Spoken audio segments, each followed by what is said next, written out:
بسم الله الرحمن الرحيم. الرحمن علم القرآن، خلق الإنسان علمه البيان. الشمس والقمر بحسبان، والنجم والشجر يسجدان. والسماء رفعها ووضع الميزان ألا تطغوا في الميزان وأقيموا الوزن بالقسط ولا تخسروا الميزان. والأرض وضعها للأنام فيها فاكهة والنخل ذات الأكمام والحب ذو العصف والريحان.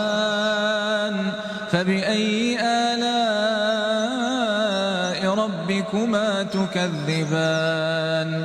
خلق الإنسان من صلصال كالفخار، وخلق الجان من مارج من نار. فبأي آلاء ربكما تكذبان؟ رب المشرقين ورب المغربين. فبأي آلاء ربكما تكذبان؟ مرج البحرين يلتقيان، بينهما برزخ لا يبغيان. فبأي آلاء ربكما تكذبان؟ يخرج منهما اللؤلؤ والمرجان. فبأي آلاء ربكما تكذبان؟ وله الجوار المنشآت في البحر كالأعلام.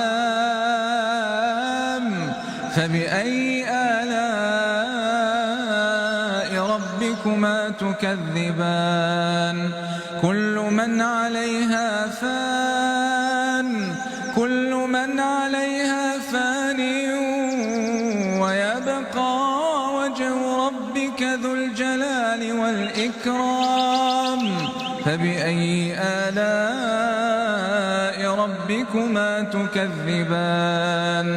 يسأله من في السماوات والأرض كل يوم هو في شأن. فبأي آلاء ربكما تكذبان؟ سنفرغ لكم أيها الثقلان. فبأي آلاء ربكما تكذبان؟